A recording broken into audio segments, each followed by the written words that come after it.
এটাকে আমরা ইংরেজিতে বলি প্যারানরমাল।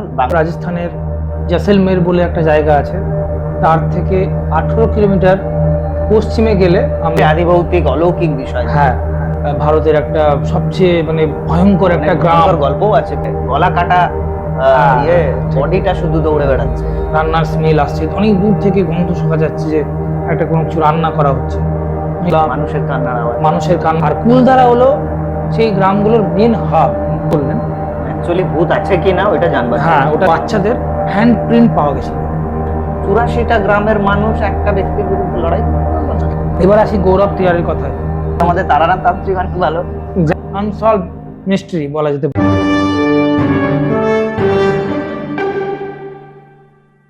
ভারতবর্ষ বৈচিত্র্যের দেশ। এই ভারতবর্ষে যেমন বিরাট আধ্যাত্মিক বৈচিত্র্য রয়েছে, ধর্মীয় বৈচিত্র্য রয়েছে, যেভাবে ভাষাগত বৈচিত্র্য রয়েছে, খাওয়া দাওয়ার বৈচিত্র্য রয়েছে, সেই রকম বিচিত্র ঘটনার, যেটাকে আমরা ইংরেজিতে বলি প্যারানরমাল, বাংলায় বলি আধি ভৌতিক কাণ্ড কারখানা, অলৌকিক কাণ্ড কারখানার সাম্রাজ্যও হচ্ছে আমাদের ভারতবর্ষ। তো আমরা যেভাবে একটা সিরিজ শুরু করেছিলাম, পরপর দুটো এপিসোড আমরা করেছি সেই প্যারানরমাল অ্যাক্টিভিটির ওপরে, তার পরবর্তীতে সেটা নিয়ে শুধুমাত্র যে আলোচনাই করেছি তাই নয়, তার নিয়ে মোটামুটি একটা চুলচেরা বিশ্লেষণ যতটা আমরা করতে পারি, এক্সপার্টাইজের বিভিন্ন রকমের লেখা, তাদের ফাইন্ডিংস সমস্ত কিছু নিয়ে, সেই রকম ভাবেই আজকে আমরা আরো একটা এপিসোড করব ভারতের ওই রকমই একটা আদিভৌতিক অলৌকিক জায়গা সম্পর্কে। তো নমস্কার, আমি অভিজিৎ। নমস্কার, আমি সুরজিৎ। তো আজকে চলো শুরু করা যাক, কিছু কথা বলা যাক। আজকে আমাদের আলোচনার বিষয় হলো কুলধারা। কুলধারা। তো শুরু করি আমরা আলোচনা। কুলধারার একটা ঐতিহাসিক পটভূমিকাটা জানি আজ। কুলধারা হচ্ছে যেমনটি আমরা ভানগড় নিয়ে কথা বলেছিলাম, রাজস্থানের ভানগড় নিয়ে, ভানগড় ফোর্ট নিয়ে। কুলধারা হলো রাজস্থানের জেসলমের বলে একটা জায়গা আছে, তার থেকে 18 কিলোমিটার পশ্চিমে গেলে আমরা এই কুলধারা পাবো। এই কুলধারায় আজ থেকে 200 বছর আগে, 1800 সালে, আচ্ছা, হ্যাঁ 1800 সালে এই কুলধারার বিষয়টা ঘটেছিল, যেটা নিয়ে চর্চার কেন্দ্রবিন্দু হয়ে রয়েছে, যে আদিভৌতিক অলৌকিক বিষয়। হ্যাঁ হ্যাঁ, যেটার জন্য সবাই ভাবে যে কুলধারা একটা হন্টেড জায়গা, ভারতের একটা সবচেয়ে ভয়ঙ্কর একটা গ্রাম। গল্পও আছে কুলধারার বিষয় নিয়ে। হ্যাঁ অবশ্যই, এটা এত একটা আলোড়ন সৃষ্টি করেছে, কুলধারা ভাবলেই যেন আতঙ্কে গা শিউরে ওঠে। একটা আতঙ্ক। হ্যাঁ, মোটামুটি বিরাট আতঙ্কের বিষয় কুলধারা, যেটা একটা ভয়াবহ একটা পরিবেশের সৃষ্টি করেছে। অনেকে নাকি বলে যে ওখানে কোনো গলা কাটা বডিটা শুধু দৌড়ে বেড়াচ্ছে। অনেকজন স্থানীয় লোকে মুখে শোনা, যেটা যে শরীর এগিয়ে আসছে, ধড় নেই, সরি মাথা নেই। আচ্ছা, তো এরকমও দেখেছে, অনেকজন উপলব্ধি করেছে বিষয়টা। চোখে না দেখলে যারা দেখেছে তারা একদম হতভম্ব যে এই বিষয়টা কিরকম একটা বিষয়। দুম করে চোখের সামনে মিলিয়েও গেল, ছুটে যেন আসছে, মিলিয়ে গেল। অনেক সময় অনেক কান্নার আওয়াজ, অনেকজন কাঁদছে, রাত্রেবেলায় রান্নার স্মেল উঠছে, রান্না হচ্ছে যেন, হ্যাঁ কেউ নেই ওখানে, অথচ কেউ নেই, রান্নার স্মেল আসছে, অনেক দূর থেকে গন্ধ শোকা যাচ্ছে যে একটা কোনো কিছু রান্না করা হচ্ছে। এরকম অনেক ভৌতিক ঘটনা, অনেকবার এরকম লোকে মুখে শোনা যায় যে এরকম একটা বিষয় ওখানে চলছে। এবার বিষয়টা হচ্ছে, অনেক এই বিষয়ে কিউরিসিটি থাকে যে ব্যাপারটা কি, দেখতে হবে, জানতে হবে, বুঝতে হবে। তার জন্য অনেক লোক গেছে ওখানে, কিন্তু তারা সেখানে সাস্টেন করতে পারেনি, থাকতে পারেনি, ভয়ে চলে এসছে। এইগুলোর ভয়, এগুলো দেখো, হ্যাঁ গন্ধ, এই যে রান্না করার বললাম, মানুষের কান্নার আওয়াজ। তারপরে তোমার অনেক সময় অনেক বিয়ে, যেন কোনো কিছু বিয়ের অনুষ্ঠান যেমন হয় না, অনেক মন্ত্র উচ্চারণ হচ্ছে, আবছা আবছা কিরকম একটা মন্ত্র, আমরা যেগুলো শাস্ত্রীয় মন্ত্র যেগুলো শুনি, মনে হয় শুনে মনে হচ্ছে কোন একটা মন্ত্র যেন উচ্চারণ হচ্ছে কোন একটা। তারপরে কখনো ছেলেদের খেলার আওয়াজ হচ্ছে, খেলছে, খেলার আওয়াজ হচ্ছে, এরকম অনেক এরকম বিষয় রয়েছে। এবার কি হয়েছে, এবার মেইনলি বলি কুলধারার যে বিষয়টা। 200 বছর আগে এই ঘটনাটা ঘটেছিল। 200 বছর আগে যেটা হয়েছিল, সেখানে পালিবাল ব্রাহ্মণ ছিল। এইটা খুব ওই অঞ্চলটা, ওই গ্রামটাতে। হ্যাঁ, ওই অঞ্চলটা ছিল মানে এসেছিল। আচ্ছা 500 বছর আগে, 200 বছর আগে ঘটনা ঘটেছিল, আর 500 বছর আগে তারা এখানে এসেছিল। পালিওয়াল ব্রাহ্মণ তাদেরকে এই জন্যই বলা হয়, পালি একটা অঞ্চল থেকে তারা এখানে এসেছিল, এই জন্য পালিওয়াল ব্রাহ্মণ ওদেরকে বলা হয়। ওরা এসেছিল, ওরা খুব উন্নত ছিল।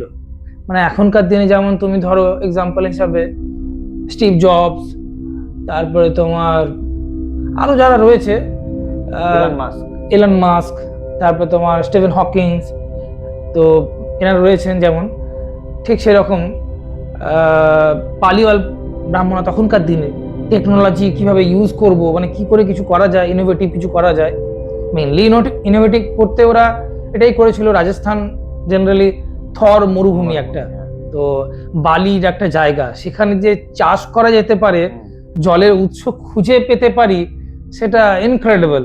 সেটা ওনারা করে দেখিয়েছিল, সরি বাই মিস্টেক।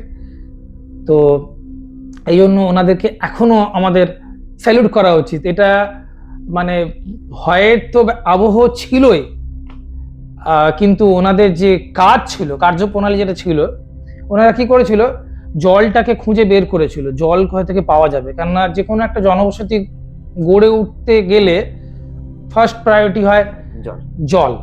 জল না থাকলে জীবন হয় না। গুলো সব নদীর পাশাপাশি তৈরি হয়েছিল। হ্যাঁ, যেমন তুমি যদি ধরো হিন্দু সভ্যতা, সিন্ধু সভ্যতা, ঠিক সেরকম সিন্ধু নদীর পাশে, এক্স্যাক্টলি ওটাই।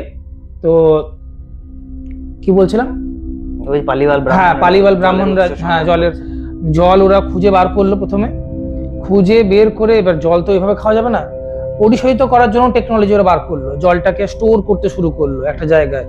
তারপর সেখান থেকে সিপ করে চাষাবাদে কাজে লাগালো, মানে জলটা পাস করতো জমি জায়গায়, তারপরে চাষ করা শুরু করলো। আস্তে আস্তে ডেভেলপ হলো জায়গা, চাষবাদ শুরু হয়ে গেল, চাষাবাদ। এরপরে ওদের একটা বিরাট বড় একটা কমিউনিটি গড়ে উঠলো। নট অনলি কুলধারাকে বেষ্টন করে, কেন্দ্র করে 84টা গ্রাম স্থাপন হলো। আর কুলধারা হলো সেই গ্রামগুলোর মেন হাব, সেখান থেকে তারা পরিচালনা করতো সমস্ত কিছু, উন্নত শহর হিসেবে। মানে ব্যবসা, ট্রেড যেটা বলো তুমি, ব্যবসা, স্কুল, কলেজ সমস্ত কিছু ছিল, বাজার, মার্কেট, সমস্ত কিছু ছিল। এবার বিষয়টা হচ্ছে এটাই যে এই সমস্ত রাতারাতি একটা রাতে শেষ হয়ে গেল, সব গ্রামটা একটা রাতে সমস্ত কিছু ব্ল্যাঙ্ক হয়ে গেল, কিচ্ছু নেই রাতারাতি। মানে 84টা গ্রাম, অ্যাপ্রক্সিমেটলি তুমি বলতে পারো 1000টা পরিবার রাতারাতি উধাও হয়ে গেল, সমস্ত কিছু মানে ওখানে নেই, থাকেই না, কিছুই নেই আর। আচ্ছা, এবার এটা বলবো, এটাকে আমরা যদি পার্ট ওয়াইজ যদি বলি, 3টে ভাগে আমরা ভাগ করে নিচ্ছি। আচ্ছা, প্রথমে আমরা এটা নিয়ে বিশ্লেষণ করব, চর্চা করব, তারপর সেটাকে ভাঙবো 3টে স্ল্যাপে।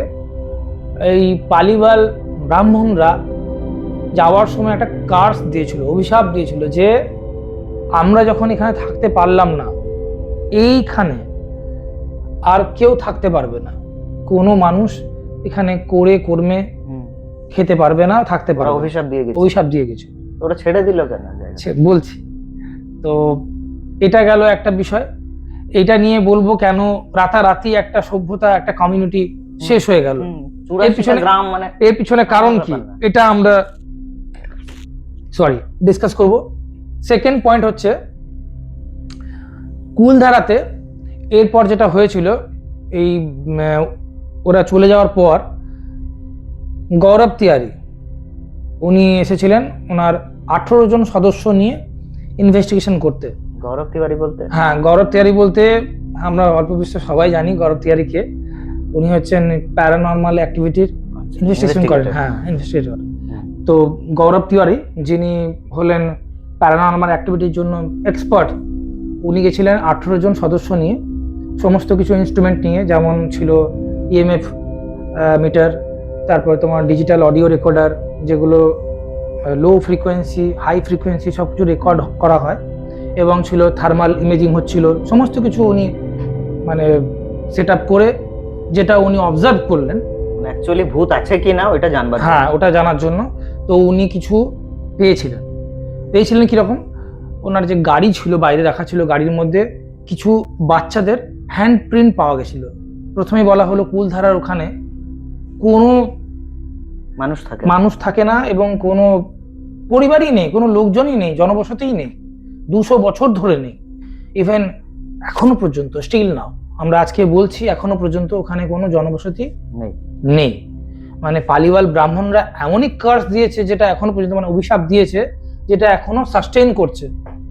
তো এক এক করে এটাকে আমরা বিশ্লেষণ করি তাহলে দুটো ভাগ পাওয়া গেল এখন পর্যন্ত, যেটা হলো পালিওয়াল ব্রাহ্মণরা রাতারাতি উধাও হলো কেন, এবং গৌরব তিওয়ারি যেটা রিসার্চ করলেন মানুষের হাতের ছাপ কেন পেল। হ্যাঁ, এবং কিছু ওই স্লো মোশন কিছু ক্যামেরা লাগানো ছিল যেগুলো অটোমেটিক চালু হয়ে গেছিল। তো এবার বলি পালিওয়াল ব্রাহ্মণরা কেন গেল, মানে সেই বিষয়টা কি, সেটা ভয়ঙ্কর একটা বিষয়। মানে একটা এত বড় একটা কমিউনিটি, 84টা গ্রাম, রাতারাতি সমস্ত কিছু উধাও। ওনারা এখানে এসেছিলেন এবং জনবসতি গড়ে তুলেছিলেন। ওখানে যেটা তখনকার সময় মানে 1800 শতাব্দীতে দিওয়ান ছিল, দিওয়ানের নাম হচ্ছে সেলিম সিং। খুবই মানে অত্যাচারী শাসক, একজন দুর্নীতিগ্রস্ত আর খুবই লোভী। সমস্ত এক্সটর্শন যেগুলো করতো সব জমা করে রাখতো, এবং যে গ্রামে যারা থাকতো, এই পালিওয়াল ব্রাহ্মণরা যারা থাকতো, তাদেরকে প্রচুর পরিমাণে মানে শোষণ করতো এবং তাদের কাছ থেকে ওই কর আদায় করতো, খুবই চড়াভাবে কর আদায় করে সেগুলো মজুত রাখতো নিজেদের কাছে। এভাবেই চলতো। এবার লোকমুখে যেটা শোনা যে কেন তারা চলে গেল, এর পিছনে কারণ হচ্ছে ওখানে গ্রাম্য প্রধান যিনি ছিলেন তার মেয়েকে দিওয়ানের খুব পছন্দ, এবং দিওয়ান ঠিক করলো যে মেয়েটাকে আমার চায়, এবং সেই গ্রাম্য প্রধানকে প্রস্তাব দিল যে সেই মেয়েটি যদি কাল সন্ধে পর্যন্ত তার কাছে যদি না পাঠানো হয়, তাহলে তার পরের দিন সকালবেলায় সমস্ত গ্রাম সে জ্বালিয়ে দেবে। এই কথা শুনে গ্রামের যে প্রধান, সে সেই দিনই মিটিং ডাকলো এবং সমস্ত যতগুলো গ্রামবাসীরা, যতগুলো গ্রাম ছিল 84 জন গ্রাম, তাদের প্রধানদের ডেকে পাঠালো এবং মিটিং করলো যে আমাদের কি করা উচিত।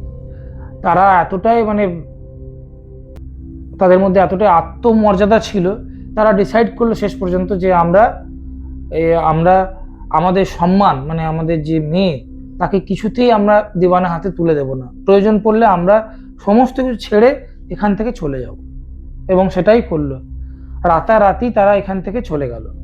এটাকে আরেকটা, তুমি যেটা আত্মমর্যাদা বললে, এটাকে আরেকটা দিক থেকেও দেখা যেতে পারে যে শুধুমাত্র আত্মমর্যাদা রক্ষার জন্য লড়াই করে, হ্যাঁ, 84টা গ্রামের মানুষ একটা ব্যক্তির বিরুদ্ধে লড়াই করতে পারলো না। এবার ব্যাপারটা হচ্ছে, হ্যাঁ, প্রতিবাদ করা যায়, বিদ্রোহ করা যায়, যেটা ইতিহাস আমাদের শিখিয়েছে, দেখে এসেছি। হ্যাঁ, কিন্তু এটাও বলতে পারো তাদের কাছে অনেক অস্ত্র শস্ত্র, লোকবল, হয়তো তারা সেভাবে মোকাবিলা করার জন্য। 84টা গ্রাম, সেটাই ব্রাহ্মণ তো, ক্ষত্রিয় তো নয়। হ্যাঁ, কিন্তু 84টা গ্রাম, এতগুলো মানুষ। যাই হোক, তো এবার ওরা চলে গেল এখান থেকে, এবং রাতারাতি একটা মানে কমিউনিটি উধাও হয়ে গেল। এটা লোকমুখে এই বিবরণ দেওয়া হয়েছে। এবার আসি গৌরব তিওয়ারির কথায়, যে গুলো দেখেছিল মানে অবজার্ভ করেছিল, ওই যে হ্যান্ড প্রিন্ট, তারপরে তোমার ওই কি বললাম স্লো মোশন ক্যামেরায় যেগুলো ক্যাপচার হয়েছে, সাউন্ড, আলট্রা সাউন্ড কিছু পাওয়া গেছে, সেগুলো পরে গিয়ে সেগুলো কনক্লুশন বলা হচ্ছে, তারাই ডিসক্লোজ করেছেন, তাদের সদস্যরা বলেছেন। কিছু ক্লিপ রয়েছে যেগুলো তুমিও চেক করলে, বা আমাদের যারা ভিডিও দেখছে বা দেখবেন তারাও যে চেক করে ডেটাগুলো যদি বিশ্লেষণ যদি করে, এটাই পাবে যে তারাই নিজেরাই স্বঘোষিতভাবে সেটাকে প্রকাশ করেছেন যে হয়তো অনেক সময় হাওয়ার ঘর্ষণে চালু হয়ে যায়, তো সেই সাউন্ড হয়তো ক্যাপচার হয়েছে, তারাই সেটাকে পাবলিশ করেছেন এই কথাটা, এবং এস্টাবলিশও করেছেন। আর ভানগড় হাতের ছাপটা গুড, এটাও হাতের ছাপটা হচ্ছে যেমনটা বললাম যে কুলধারা হচ্ছে মেন হাব, কুলধারা ছেড়ে তারা চলে গেছিল। বলা হচ্ছে তারা লখনৌ চলে গেছে, ইউপি চলে গেছে, বা আশেপাশের যে গ্রামগুলো রয়েছে সেখানেও কিছু ছড়িয়ে গেছে এদিক ওদিক করে। 84টা গ্রাম বললাম। তো কুলধারা থেকে 4 কিলোমিটার দূরেই অন্য একটা গ্রামে শুরু হচ্ছে। অনেক সময় কি হয়, সেখানে জনবসতি হ্যাঁ আছে। জনবসতি আছে। এবার সেখান থেকে ছাগল গরু অনেক সময় চড়ানোর জন্য মানে চড়ানোর জন্য নিয়ে আসে। তো অনেক বাচ্চারাও খেলতে খেলতে চলে আসে, বুঝতেই পারছো তুমি 4 কিলোমিটার দূর খুব একটা দূর নয়, অনেক সময় চলেই আসে। ফাঁকা এলাকা যেহেতু হতে পারে, তাদের হ্যান্ডপ্রিন্ট হতেই পারে বাচ্চাদের, এটা সেভাবে ধরা হচ্ছে। এবার বলি, ওই যে গল্পটা বলা হলো যে ভয়ঙ্কর একটা অভিশপ্ত গ্রাম, যেটা কার্স, মানে কুলধারা এতটাই ভয়াবহ যেখানে কেউ যায় না, সেখানের আশেপাশের যে স্থানীয় বাসিন্দারা রয়েছে তারা বলছে যে এখানে তেমন কিছু ঘটনা শুনতে পাওয়া যায় না, যেটা প্রথমে আমাদের ভিডিওতে বলা হলো যে কান্নার শব্দ আসছে, রান্নার স্মেল পাওয়া যাচ্ছে, তেমন কোনো ঘটনায় নয়। এইগুলো এই কারণেই করা হয়, এগুলো রুমার্স এই জন্য স্প্রেড করা হয় যাতে মানে ব্যাপারটা অনেকটা, ওই যে বলেছিলাম আমার প্রথম আগেকার ভিডিওতে বলেছিলাম, ইয়ার ক্যাচিং অ্যান্ড আই ক্যাচিং, লোক যাতে আরো আকর্ষিত হয়। দেখো রাজস্থান হচ্ছে এমনিতেই টুরিস্ট স্পট, সেই জন্য লোকজন আরো আসে, জানতে চায়, কিউরিওসিটি হয়। এমনি তো ব্রেন আমাদের যেটা হয়, ব্রেনের ব্যাপারটা আমাদের দেখবে কোনো জায়গায় যখন প্রথমেই মার্ক করে দেওয়া হয় যে এটা হন্টেড এরিয়া, আমরা প্রথমেই একটা ইমাজিনেশন তৈরি করে নিই যে হ্যাঁ তাহলে এখানে এরকম হবে, এরকম এরকম হয়েছে, বা কিছু একটা ছাওয়া গেল পাশ থেকে, একটা পাখিও উড়ে গেল, একটা খড়কুটো পড়লো, তো মনে হবে কেউ কিছু ফেলে দিল, বা আশেপাশে দৌড়াচ্ছে আমাদের। কিন্তু না জানলে ওইগুলো ইনসিডেন্ট গুলো ঘটলেও তখন তুমি এটাকে ইজিলি নেবে যে ঠিক আছে এটা কোনো একটা শব্দ হবে, বা এটা পড়লো, গাছ থেকে পাতাটা পড়লো। কিন্তু তুমি একটা কিছু ভেবে যদি যাও তখন তোমার এগুলোর সঙ্গে তুমি কোঅর্ডিনেট করতে শুরু করবে যে এটা এরকম হতে পারে, এটা ওই রকম হলো, এই হচ্ছে ব্যাপার। তো সলিড কোনো কনক্লুশন কিছুই নেই।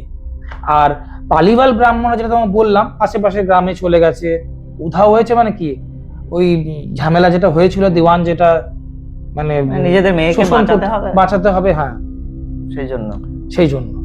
তাছাড়াও কোনো সলিড কোনো কনক্লুশন নেই যে এখানে ভূতের ব্যাপার আছে। হ্যাঁ আরেকটা কথা বলি, আরেকটা কথা মিস করে গেছি, ইভেন একজন তান্ত্রিকও ওখানে গেছিলেন।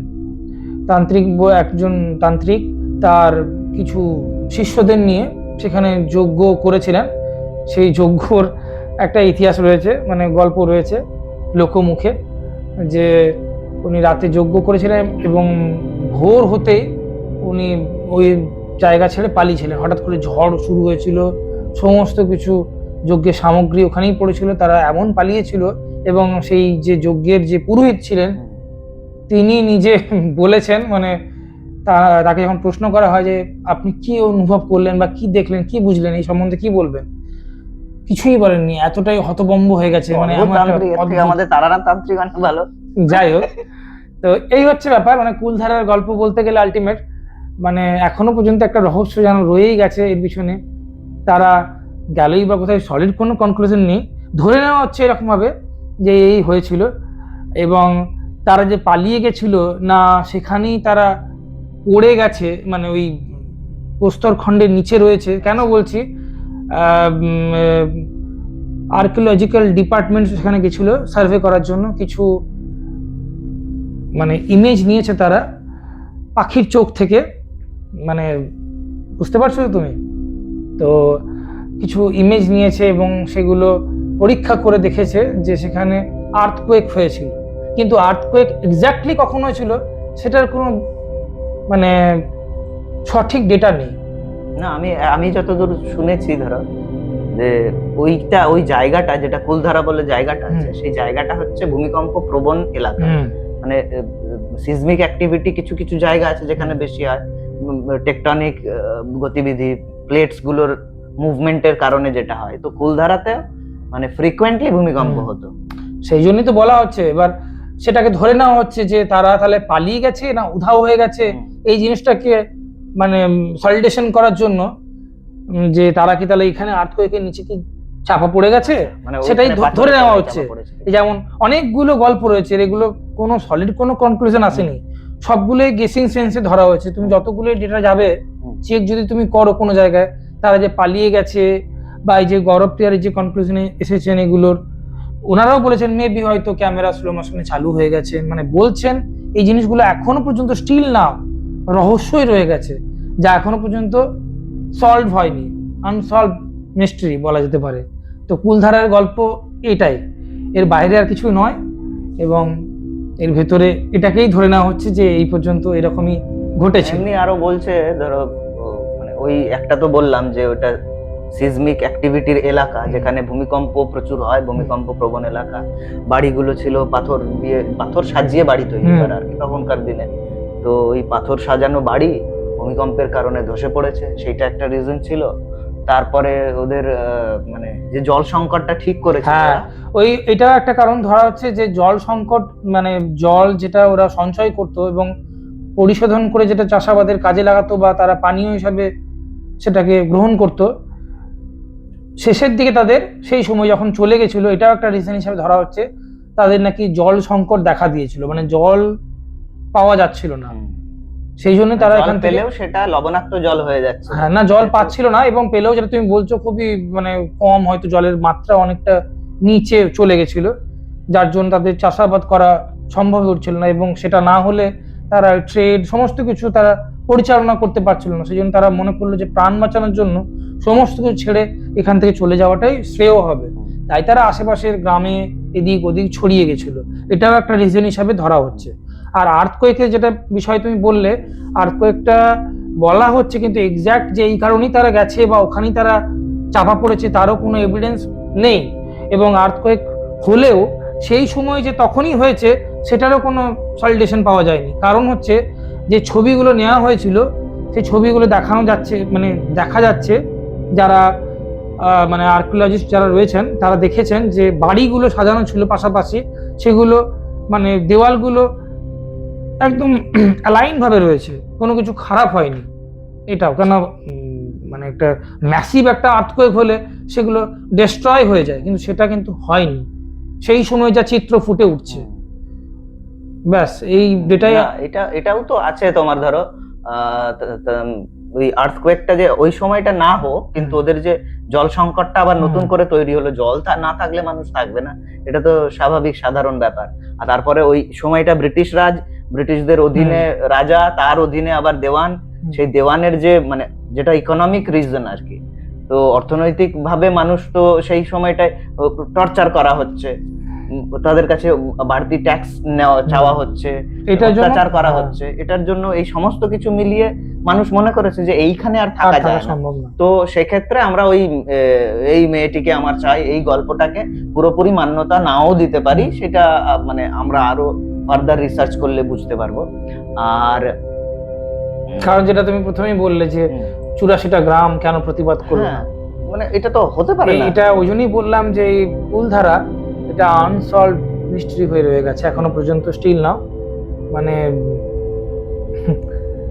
সেটাই। আর একটা কথাও আছে শুনেছি আমি আর কি, জানি না এর মানে ব্যবহারিক কোনো যাচাই তথ্য আছে কিনা, যে কুলধারা থেকে মানে একেবারে ডায়নোসরের শেষ যুগের কোনো সময়কার একটা মানে শেষ যুগের পাথরগুলো পাওয়া গেছে, যে পাথরগুলো মানে দীর্ঘ 3000, 4000, 30,000 মানে মিলিয়ন বছর পুরনো, সেই রকম পাথর ওখান থেকে পাওয়া গেছে, সেই রকম জীবাশ্ম পাওয়া গেছে, ফসিলস পাওয়া গেছে। তো এইগুলোর থেকে কুলধারা যে জায়গাটা, তার যে ঐতিহাসিক গুরুত্ব, সেটাও কিন্তু অনেকটা, শুধুমাত্র যে ভৌতিক কারণ, ভৌতিক জায়গা হিসেবেই কুলধারাকে আমরা দেখতে যেতে পারি তাই নয়।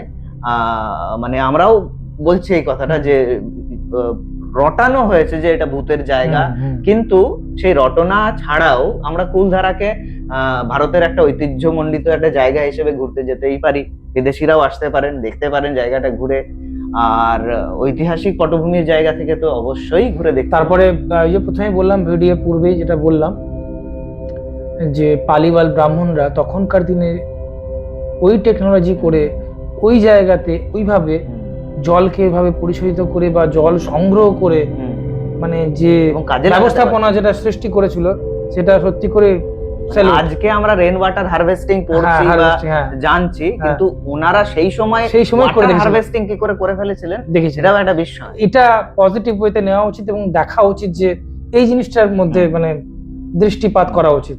তো অন্তত সেইটুকুর জন্য কুলধারা ঘুরে দেখে দেখা আসা উচিত। যেতে পারে। তো এটাই আমাদের একদম। আজকের মতো আমরাও যাবো। হ্যাঁ মানে শেষের দিকের কথা। হুম। তো আজকের চলো শুরু করা যাক কিছু কথা বলা যাকের এপিসোড আমরা এখানে শেষ করছি। নমস্কার। নমস্কার।